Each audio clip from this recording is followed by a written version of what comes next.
Je viens une fois de plus nous bénir avec cette exhortation tirée dans le livre de Exode chapitre 32 versets 1 à 6. Donc je vais lire Exode 32 versets 1 à 6. Le peuple, voyant que Moïse tardait à descendre de la montagne, s'assembla autour d'Aaron et lui dit: Allons, fais-nous un Dieu qui marche devant nous, car ce Moïse, cet homme qui nous a fait sortir du pays d'Égypte, nous ne savons ce qu'il est devenu. Aaron leur dit: ôtez les anneaux d'or qui sont aux oreilles de vos enfants, de vos femmes et de vos fils, ainsi que de vos filles, et apportez-les-moi. Et tous ôtèrent les anneaux d'or qui étaient à leurs oreilles, et ils les apportèrent à Aaron.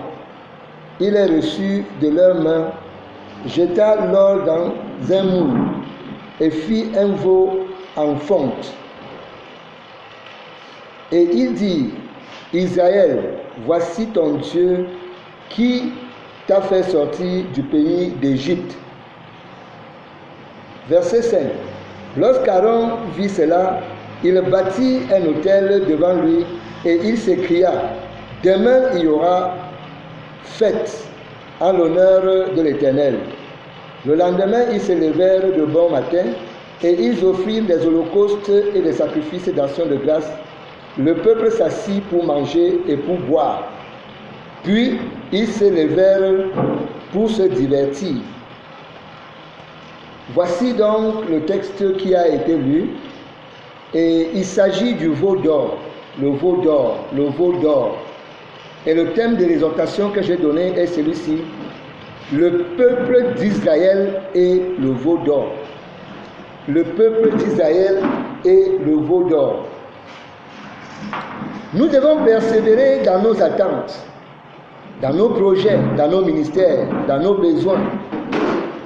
Moïse était monté à la montagne pour prier afin de recevoir la feuille de route ou le hockey de Dieu pour le peuple, pour le second niveau, pour la seconde étape, après qu'il a fait sortir le peuple de l'Égypte pour la traversée de la mer Rouge.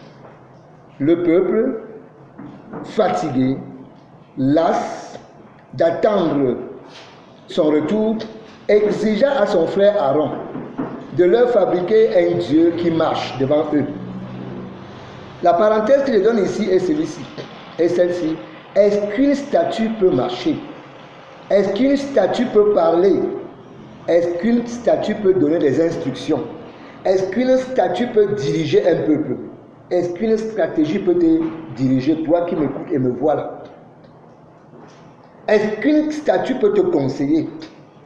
Le manque de persévérance apporte l'incrédulité, la déception, le doute, le manque d'espérance et de foi, la peur et l'échec. Le manque de foi et de persévérance entraîne jusqu'à la perdition totale. Chacune et chacun a enlevé ses bijoux pour les donner à Aaron, afin que ce dernier les transforme en un veau d'or, en forme d'un veau d'or. Waouh! En forme d'un Dieu, petit Dieu, un Dieu qu'on met dans la poche, un Dieu qu'on brûle, un Dieu qu'on forme, un Dieu qu'on fabrique, qui ne pourra ni parler ni marcher, car ce sont ceux qui passeront leur temps à le porter. Ce sont eux, au contraire, ce sont ces gens qui ont fabriqué leur Dieu, qui passeront leur temps à porter leur Dieu, à marcher avec leur Dieu, parce que leurs dieux ont des pieds qui ne marchent point, des yeux qui ne voient point, des mains qui ne touchent à rien. Leur Dieu a même une bouche qui ne peut même pas parler, et ainsi de suite. Lorsque tu te fabriques un Dieu, lorsque tu deviens esclave de ce Dieu, ton cas est grave. Quand tu fabriques un Dieu, tu deviens esclave de ce Dieu. Tous tes dieux que tu as fabriqués là, je te prie, de les jeter parce que ça va te dérouter. Les dieux d'orgueil, les dieux de jalousie, les dieux de tradition, les dieux de coutume, les dieux de la Rose-Croix, de la franc-maçonnerie, les dieux de Rotary Club, de Lions Club, le dieu de tout ce que, dieu de ce que tu connais là, le dieu du vol, le dieu de détournement, le dieu d'impudicité, le dieu d'adultère et de fornication, le dieu de haine. Tu les as fabriqués et ils vont te malmener. Tu seras esclave de ces dieux-là. Donc, la route qui mène vers la perdition est facile et large, car ceux-ci ont même fêté en faisant des sacrifices à leur Dieu. Ils ont même bâti un autel pour lui. Ils ont bâti un autel pour lui. Ils ont offert des holocaustes et se sont assis pour se divertir. Après que tu as menti, après que tu as volé, après que tu as fait ceci ou cela, tu es allé t'asseoir.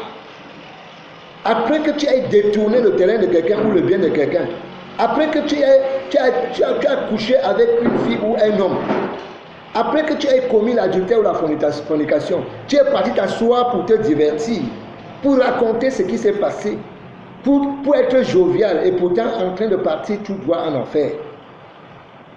Et ils ont fait des holocaustes, et ils sont assis pour se divertir, pour perdre le temps.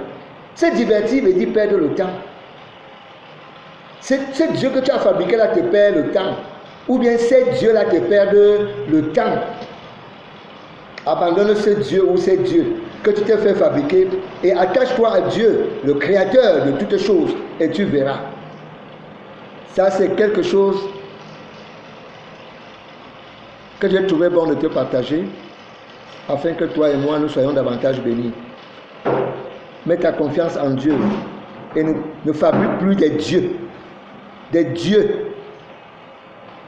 voyous, des dieux aveugles, des dieux qui ne parlent point, des dieux de destruction, des dieux qui te ruinent.